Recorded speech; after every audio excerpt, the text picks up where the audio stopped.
Okay, good morning, everyone. First off, thank you. Good morning, guys. I'm Good here. Okay, thanks, Todd. I'm afraid to turn the damn camera on. I am so freaking embarrassed yesterday. I apologize. Okay, thank you. I appreciate that. And I can't have my camera on. I'm driving. I'm on my way to the UVM Medical Center. And I'll Okay, be there in about, Jubilee. yeah. Yeah. But I can listening in. Okay, all righty, thank you. And we're thinking about you and your daughter, okay? I appreciate it. Okay, so folks, thank you all for being here this morning. And I want to give a shout out to our vice chair, no S on the end of it, for helping to pull all of our thoughts together. So this will be accompanied, or whatever we end up with here will be accompanied by just a cover letter to appropriations with just so you know, it's usually copied to the speaker so that she knows what's happening as well. So let's just go through each. It's, relatively, even though we've had a lot of discussions, it's relatively brief. There's a couple places where we need to fill in just to make it consistent. Tiff, do you want to come up here? Jubilee's not here. Come sit here. And you can see the copy of it right here. Okay, here. Use Jubilee's copy.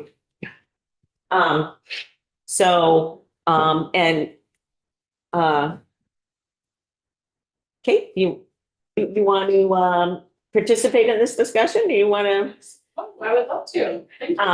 Well, when we have an opportunity for other esteemed members and we have room at the table, there is somebody who will be coming to sit there, but you're welcome to sit over there. So, and you're welcome to ask questions as we go through it.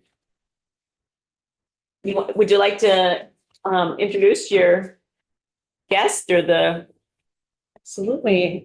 So this is Margot Pachenik, UVM intern, one of two of the interns serving for the House Progressive Caucus this. Great. Good morning. Good morning. Just for the, so everybody knows, so people online know who's here. So.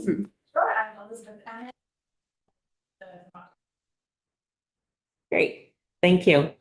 And I'm not sure everybody knows everybody here. So does everybody know everybody? Another new committee. Yes, we have different committee members. So for people online, why don't we just go around the room? So people online knows who's sitting around the table. So Teresa Wood.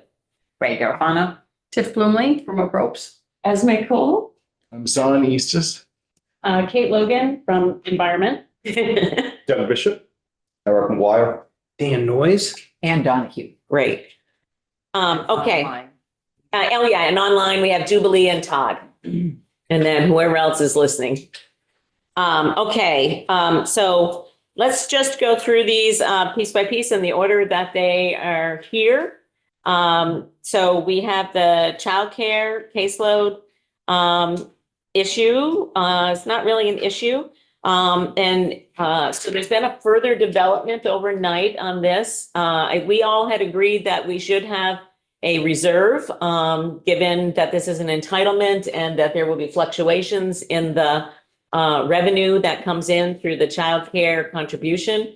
And in discussions with the chair of appropriations, who's had discussions with some other folks, rather than creating a separate special reserve fund, this is caseloads like any other caseload in the Agency of Human Services.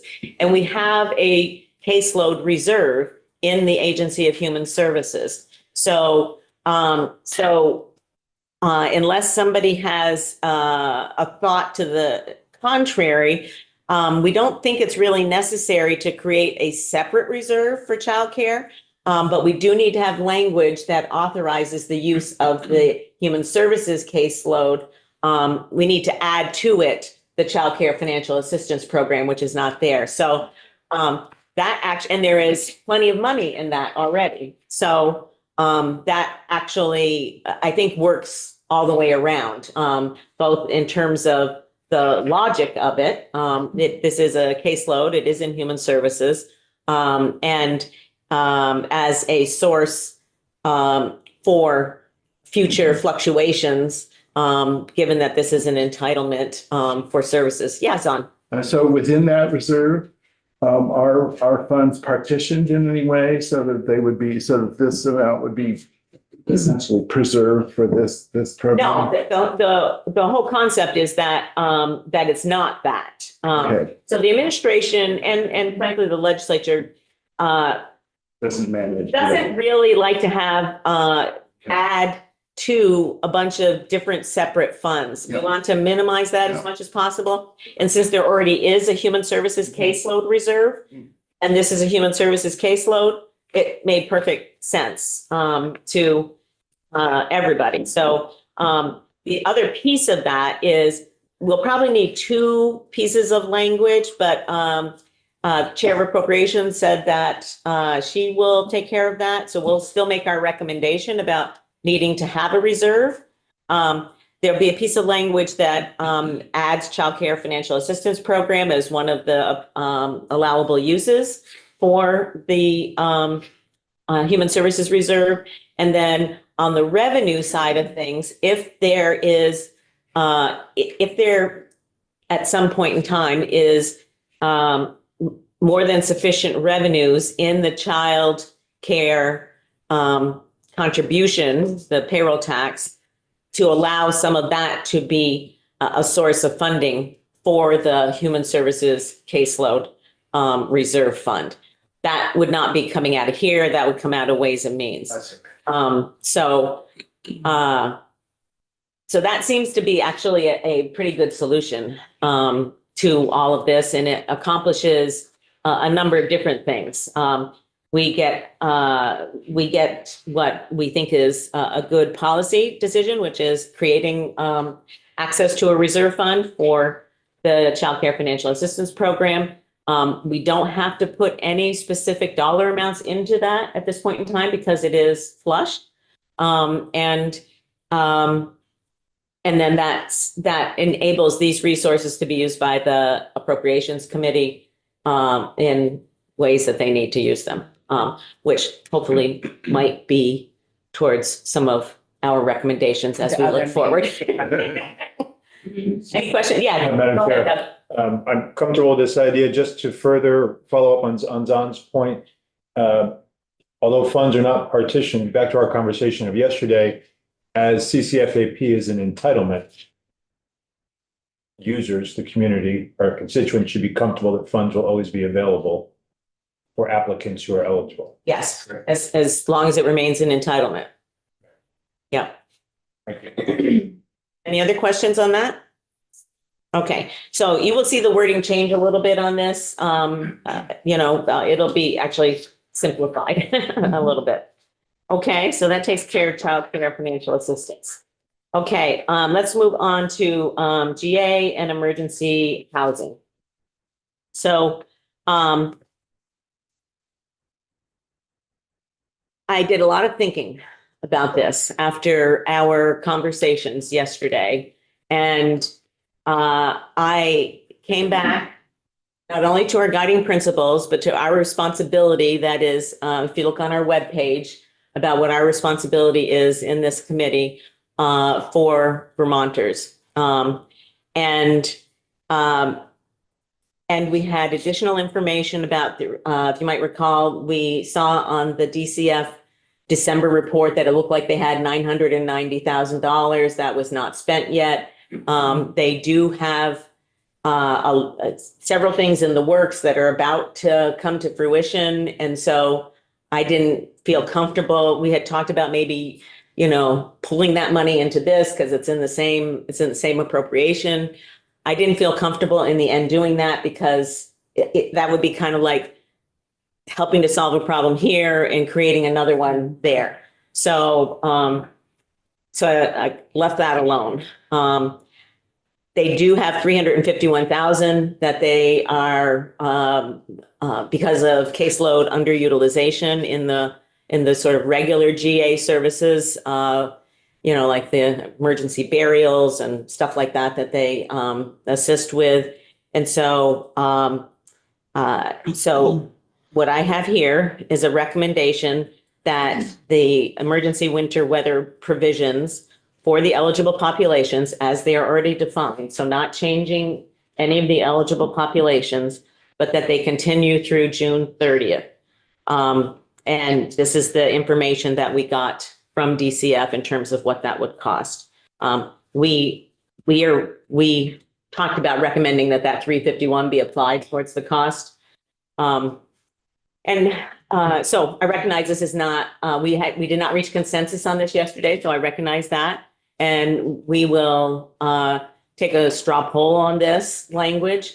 I do want to say a couple of things. One, just going back to what I said at the beginning, to think about our guiding principles and to think about the purpose that's laid out for our committee. And that is about vulnerable Vermonters. And the second thing that I want to say is we will be focusing on solution to this in this committee as soon as that bill hits the wall. So for those of us who have been here through the pandemic and through the aftermath of the pandemic, and I'll just reckon you back to last year where these same winter weather provisions ended and there was intense advocacy, and the governor made a decision to stand up three, I think, Central Vermont, Rutland, was it Rutland or Bennington? Rutland. And Burlington, Brattleboro. Brattleboro, yeah, and Burlington. And we spent millions of dollars doing that. And, honestly, a handful of people used it. And that same resource could have spent just keeping people, actually less, could have spent keeping people with shelter.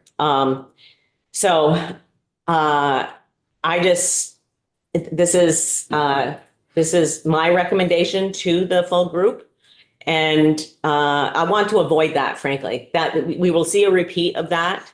And I want us to be focused on solutions and to not, try to put together something at a hurried pace that's going to end up disrupting, hundreds of people's lives when we have the ability to not do that. So that's my spiel.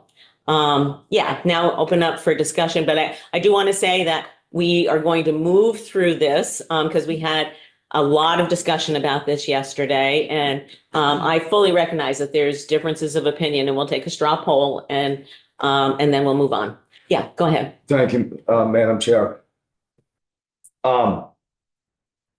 We're expressing the same verbatim that we expressed 2 years ago. We are expressing the same verbatim that we expressed 18 months ago. We're expressing the same verbatim that we expressed a year ago. We're expressing the same verbatim that we expressed 6 months ago. At some point along the line, we got to recognize that there are other ways to accomplish what we're doing. We know what I do, and this is not personal. I've been there on the ground level, there for that shelter when it got put up, saw the underutilization. The fact of the matter is, I believe we are starting to get better plans into place in regards to the shelters that are getting put up and currently the ones that are being worked on within Rutland. To continue to expand this to June, again, we come back next year. What are we going to do? Expand it to July. I believe we're doing the best that we can. We are out there to serve the most vulnerable. But to continue putting into this bucket when you just expressed that we could be putting it into those buckets in regards for expanding our infrastructure of care, whether it's into the nursing homes to get people into the appropriate placements that they need to be, instead of continuing the warehousing within the motels. I'm not in agreement with this. I just felt it was important to express where many may be at with this. I appreciate everybody's, response to this, but at this time, we cannot continue this endeavor. Yeah. Thank you. Thank you, Eric. I appreciate that. And I won't say that I'm not frustrated by the fact that we have not been able to have a sufficient solution in state government for this, because I think everybody sitting around the table is probably frustrated by it, to be honest. I was frustrated when our bill that passed out of here and passed the full house and passed out of health and welfare last year and got stuck on the board in appropriations downstairs. Honestly, I think it ended up being a good thing, because I think we can come back with a better bill now. Given sort of the experience of what ended up, a lot of that bill got put into the Appropriations Act. And then given the experience of operating in that way for a year, there were definitely some pitfalls to it. And so I think our committee will come back with a better version this year. So I appreciate and understand that fully. I get that. Anne. Just to reiterate what I said yesterday, but I mean, what ended up happening last year was not in keeping with what this committee voted for and recommended, but it was the decision of the General Assembly, knowing that, that the winter weather housing ended at a certain point and so forth. So, for better or for worse, I don't think the budget adjustment is the place to reverse the General Assembly's decision in terms of adding completely new funds to take from somewhere else unknown. I would support the excess, if you will, GA funding, the 351, but not this recommendation. Okay, thank you. Let me just make sure that all my committee members have, go ahead. Yeah, so thank you, Madam Chair. I was just gonna kind of highlight what we talked about further up, the first conversation we had about the childcare.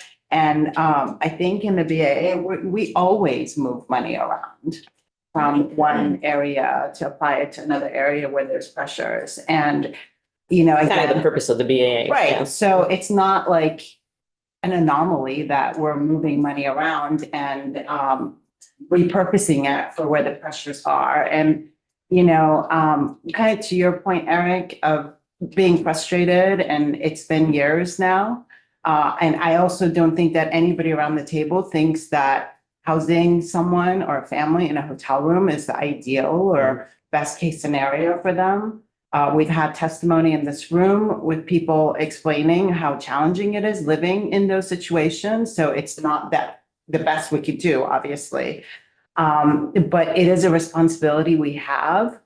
And it's not a tremendous amount of money when you think about how it can prevent more harm and damage to individuals' lives down the line. And we honestly haven't had a partner in the administration with a plan. It's been years, and their plan is to end the program and unhouse people.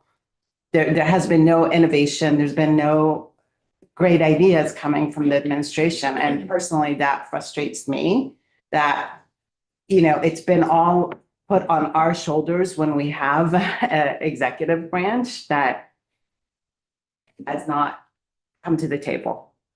Thank you. I just want to make sure everybody has a chance to speak first. Go ahead, Doug. I just want to say that I hear and have sympathy for the comments of Representative McGuire and Donahue. I share a frustration that we can't seem to crack this nut. That said, I don't think we want to have some of our state's most vulnerable citizens be the victim of the inability of state government or this legislature's pressure on state government to get this problem fixed. I don't think they should be falling victim to that failing. And so it's incumbent upon us to do our work as best we can, as has been tried in the past, and to keep up that work and put pressure on state government to come to a resolution. So I would be supporting this recommendation. Dan? So, we underfund our case management that will provide the wraparound services for these individuals. We've been doing it since I've been here. look at home and community-based providers that, residential care facilities that, we've been having close, where many of these older Vermonters that are in our hotel should be. They should be in a more permanent setting.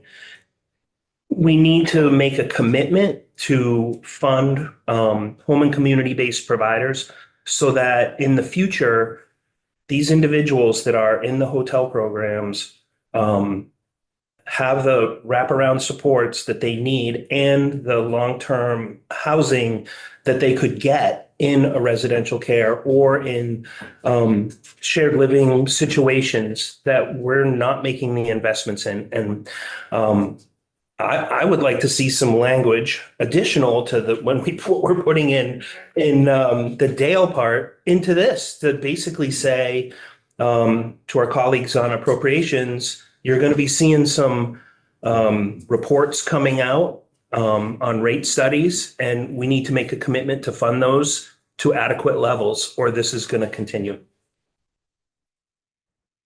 Okay, thank you, Dan. Son? I tend to agree with everyone I've heard, some of or another. I think that's all of us. It's remarkably frustrating to be in a situation. And yet I think that if we need to, and I think we are making a commitment to something, quite different in the next budget period. And that's, but we can't leave people standing while we do that work. And I think that's what this is trying to take care of. So I think it's a very tough situation, but I'm also in support. Before I ask any other visiting representatives, did you have anything you want to say, Esme? I mean, yeah, I think everyone did a really nice job articulating it. But I'm just imagining, I'm just thinking about the world on, April, that's probably done in March 1st, and just like what that's going to look like. And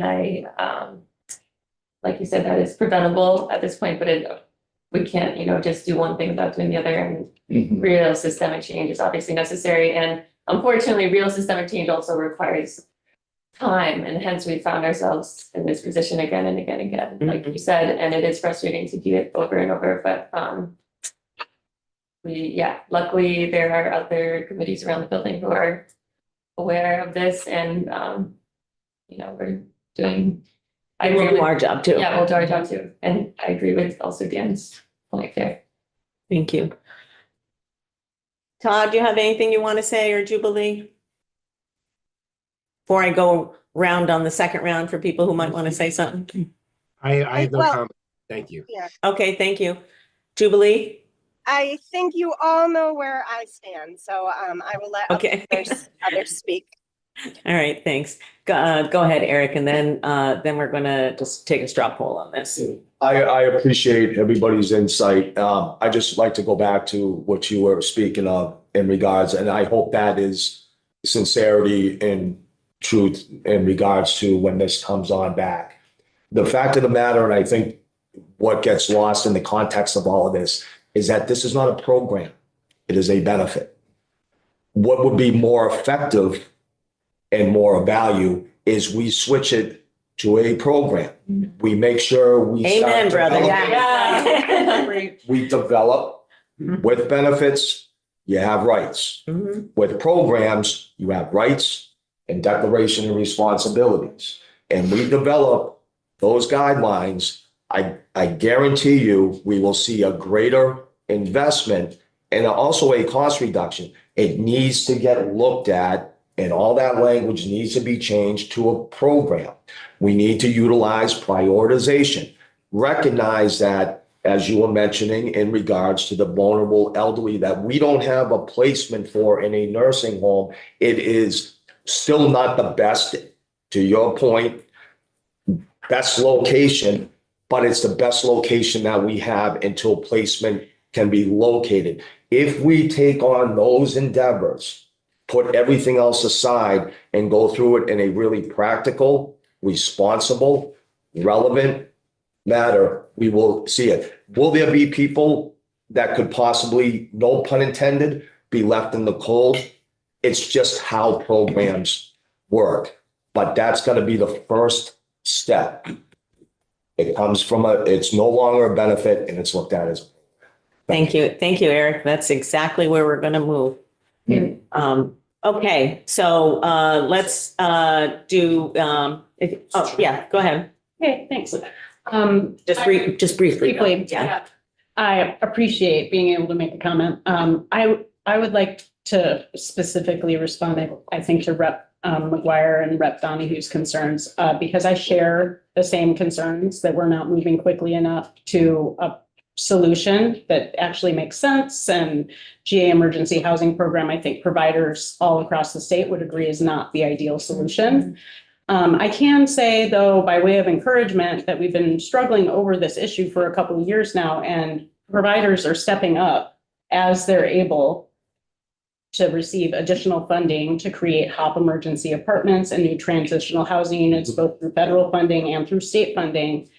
And if we just invested a considerably larger amount in those kinds of resources, we would be able to reduce our need for the general assistance emergency housing program in a way that provides wraparound services for a fraction of the cost. Frankly, I am a federally funded homeless services provider for 18 and 24-year-olds. And we don't want our youth in hotels either. But it's better than in a tent where we can't find them.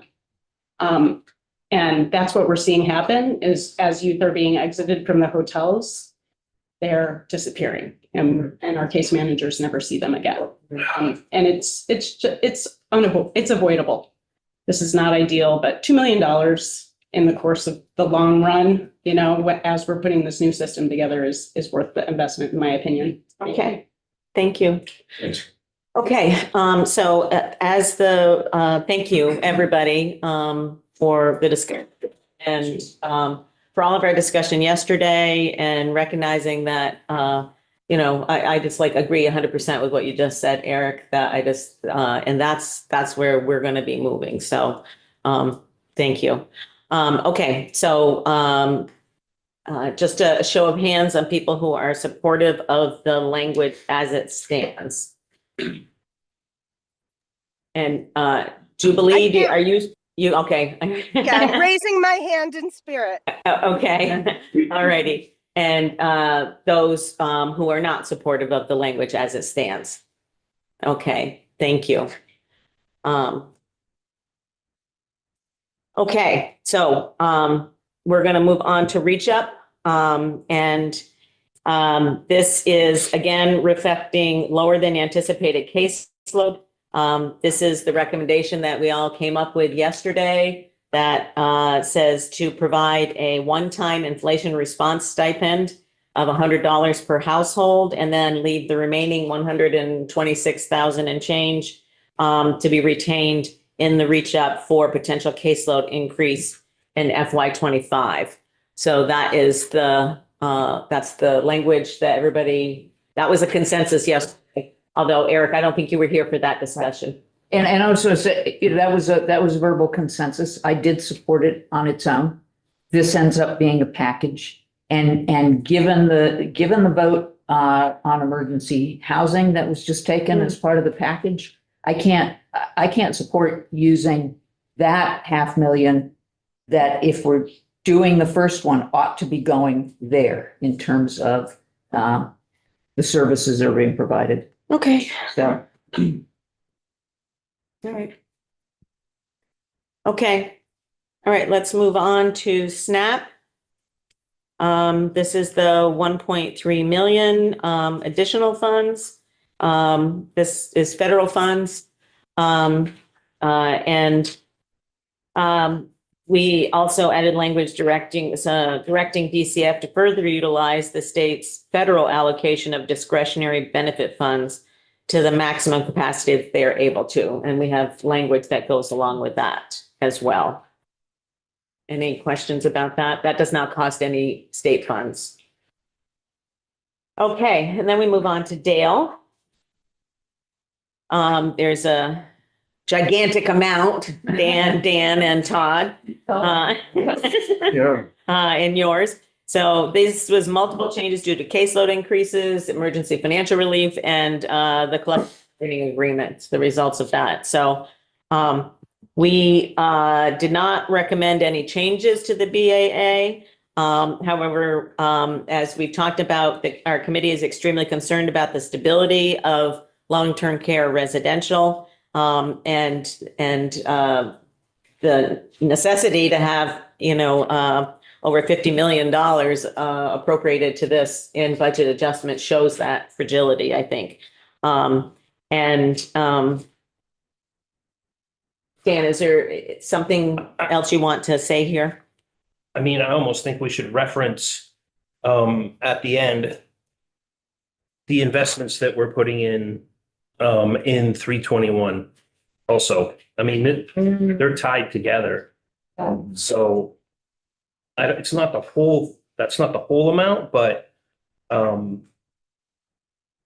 yeah, we need to be making those investments in long-term care. If we're going to talk about it here, we need to say that that's. So that it will, It's going the to investments impact here will have not an only impact. this line Yeah. item, but the other line item Yeah. as well. It's a really good point. okay. Oh, the other thing that I just want to point out, in this total, there is the Vermont Veterans Home, Yes. which is part of it, but I don't believe that's part of this committee's jurisdiction. I think that's also in, I mean, it's the total amount fits those line items in the budget. And I don't think it's It's in this appropriation, but I can't it's remember. reflecting the governor's recommend on the BAA. Yeah, so it's okay. Okay, just Yeah. wanted to point that Yeah. out, that the Well, Veterans do they Home's look- really do they not look part at of- it? Well, it I don't isn't, it know if isn't. they're Do they writing look a at it in- letter. Do they look at it in GovOps? GovOps, they would be recommending the same Yeah, Yeah. line item, I think it's Worry fine. about it. Yeah, and it's not negotiable. It's yeah, a cost settlement. It's Yeah. settling up, so yeah. so we didn't We didn't change change anything, anything, so- and yes, okay. And Okay. I'm happy to run that by the chair of, yeah. just to say that. I'm not really sure why they deal with it, to be honest with you, just because it's run by state employees, I guess. I don't know. Don't know. I'm not sure if everybody knows that the Vermont Veterans Home, people who work there are state employees, which is, it has it has a whole separate board of directors and Mhm. or trustees, whatever it is they call them. It's a unique situation. We don't really have any control over it here. And honestly, neither do they in GovOps, but. Yeah. Well, it's not a negotiable. Yeah. When it comes through, it's just you check it off. Okay, and so, DCF, well, can we move this DCF up there under the other DCF? Yeah. This is in family services. This is referencing our discussions yesterday that we have some red flags. We need further detail for sure in the FY 26 budget. I would just like to add a little phrase, because Yeah. saying budgeting for Red Clover makes it sound like it's about that program alone, which Oh, it's yeah, not. I see. So what I you're just saying. said budgeting for Red Clover and other secure facilities. And DCF, just to keep it clear that it's a little broader issue. Yeah. Okay. Anybody have any questions about that? Okay, so now Health Department. Do one of you two have the dollar amount from the increase from the cannabis fund that was going? It was, the actual amount? Yeah. Was 1 million. It's one of these pieces of paper for us. I got it right here. Okay, good. 1,025,120, Yeah, 125, does that sound right? yeah, 1025. 125, okay. Okay, that's legislatively required. We support the prevention. One of the things that I thought about after this, we did have some discussion about similarly that we'll want to take a close look at this in the 26 budget. Because this committee at least had some questions about the prevention coalitions and their effectiveness.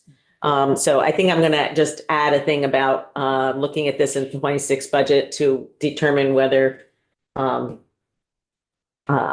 the full allocation should be going all just to one.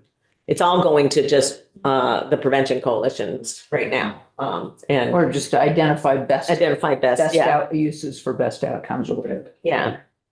That's a good way of putting it, yeah.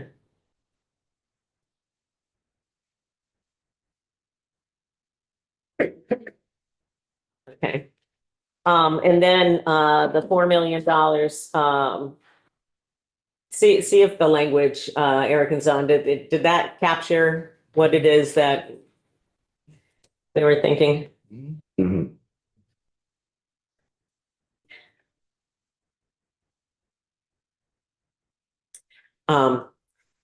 And I wanted, I was going to put it in here, but then I wasn't sure if I understood it correctly.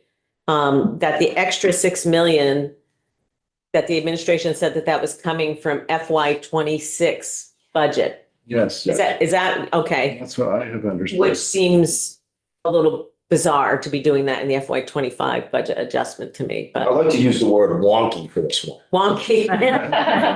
Which interprets. Representative Giacomo, didn't he said that the budget overage at this point looks so strong that the idea of borrowing against next year, this will look simple and easy, it won't be bothersome, is the way he described it. Well, my guess is they probably won't borrow from next year. They'll just do it in this year, but, because there has been a revenue upgrade, but. But they can't take that money yet because it's not there yet. Yeah. Yeah, exactly, yeah, they're just. Just it's a projection. Yeah, it's a projection, yeah. Okay, so, I think I'm gonna just like add a sentence there that references, we've been told that this was from FY 26, which we have some concerns about. Yes.